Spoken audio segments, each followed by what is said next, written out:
বন্ধুগণ, একজন মানুষকে যদি জোরপূর্বক কোনো মহিলার সঙ্গে, কোনো মেয়ের সঙ্গে যদি কেউ বেবিচার করে, জেনা করে, যাকে বর্তমান যুগে ধর্ষণ বলা হচ্ছে বা রেপ বলা হচ্ছে, ইসলামী আইনে যার উপর জবরদস্তি করা হচ্ছে তার কোনো শাস্তি নেই। তার কি নেই? তার কোনো শাস্তি নেই। বিষয়টিকে ওলামায়ে কেরাম ফিকহের গ্রন্থে কিতাবুল ইকরাহ বা জোরপূর্বক কাউকে কিছু করা হচ্ছে এরকম যদি হয় তাহলে তার উপর কোনো শাস্তি নেই।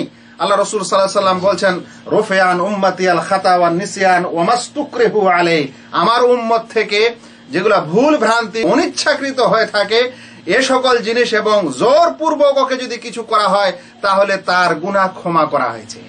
অর্থাৎ যদি আজ কোনো মানুষকে কেউ জোরপূর্বক হারাম কিছু খাইয়ে দেয়, শূকরের মাংস খাইয়ে দেয়, যদি বলে তুমি না খাও তাহলে তোমাকে আমি মেরে ফেলবো বা তোমাকে আমি এই করব সেই করব, এরকম জোরপূর্বক তাকে খাইয়েছে, তাহলে তার উপর কি নেই?